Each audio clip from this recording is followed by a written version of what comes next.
ఓం నమః శివాయ. ఓం నమో నారాయణాయ. ఓం శ్రీ స్వర్ణాకర్షణ కాల భైరవాయ నమో నమః. ఓం శ్రీ నరదృష్టి నివారణ కాల భైరవాయ నమో నమః. ఓం కాళకాలాయ విద్మహే కాళాతీతాయ ధీమహి తన్నో శ్రీ స్వర్ణాకర్షణ కాళ భైరవ ప్రచోదయాతు. హరి ఓం. మా ఛానల్కి స్వాగతం. చూస్తున్న వీక్షకులకు, ప్రేక్షకులకు, ప్రియ కాళభైరవ భగవద్బంధులకి స్వాగతం పలుకుతూ మమ్మల్ని ఎంతగానో ఆదరిస్తూ ఉండబడినటువంటి ప్రియ సోదరీమణులకు, జ్యోతిష్య అభిమానులకు, సనాతన ధర్మ సంరక్షకులకు అందరికీ కూడా హోళికా పూర్ణిమ శుభాకాంక్షలు. అలాగనే మార్చి నెల 16వ తారీఖు నుండి 31వ తారీఖు వరకు పుట్టినటువంటి వారందరికీ ముందస్తుగా జన్మదిన శుభాకాంక్షలు. గతంలో వివాహం చేసుకున్న వారికి వివాహ వార్షికోత్సవ శుభాకాంక్షలు. 16/3/2024 నుండి 31/3/2024 వరకు ద్వాదశ రాశుల్లో గ్రహ గమనాన్ని ఒకసారి వీక్షింపచేద్దాం.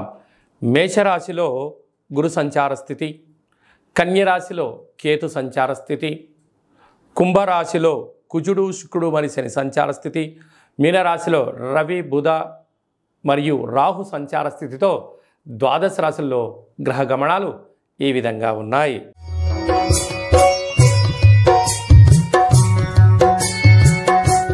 వృశ్చిక రాశి వారు ఈ ఆదివారం అష్టమి, ఆదివారం పూర్ణిమ, ఒకవైపు అర్ధాష్టమ శని, అర్ధాష్టమ కుజుడు, అర్ధాష్టమ శుక్ర సంచార స్థితి ఉన్నప్పుడు ఎలాంటి విధులను పాటించాలో ఈ వీడియోలో సవివరంగా సంపూర్ణంగా తెలుసుకుందాం.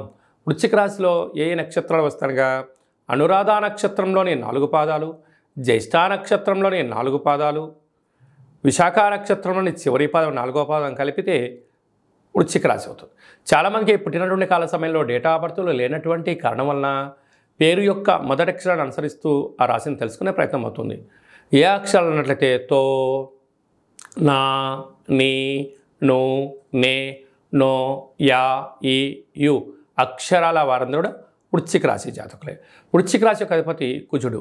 అర్ధాష్టమ కుజుడు కుజదోష ప్రభావం, అర్ధాష్టమ శని యొక్క ప్రభావం, అర్ధాష్టమ శుక్రుడు, అలాగనే పంచమ స్థానంలో రవి బుధ రాహు సంచార స్థితి, 6వ స్థానంలో గురు సంచార స్థితి.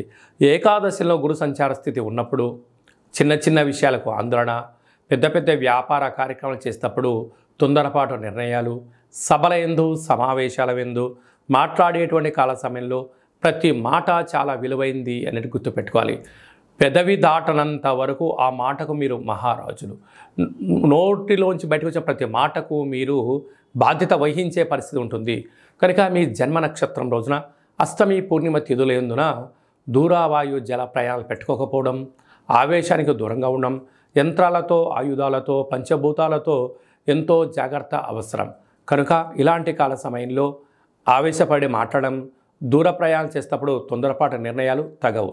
కనుక ఇలాంటి కాల సమయంలో తెల్ల జిల్లేడు వృక్షం దగ్గర దీపము, రురు కాళభైరవ స్వామి యొక్క సేవ, అష్టోత్తరము, పారాయణము, దీపము, రురు కాళభైరవ స్వామి యొక్క హోమాన్ని ఆచరింపజేయడం వల్ల కష్టాలన్నీ దూరమైపోయి అదృష్టానికి, ఐశ్వర్యానికి స్వాగతం పలుకుతారు అని చెప్పి గమనించాలి. స్వయం వృత్తులు, సేవారంగాలు, వ్యాపారాలు, వ్యవసాయ సోదరీమణులకు చాలా మంచి కాలము అని చెప్పి గమనించాలి.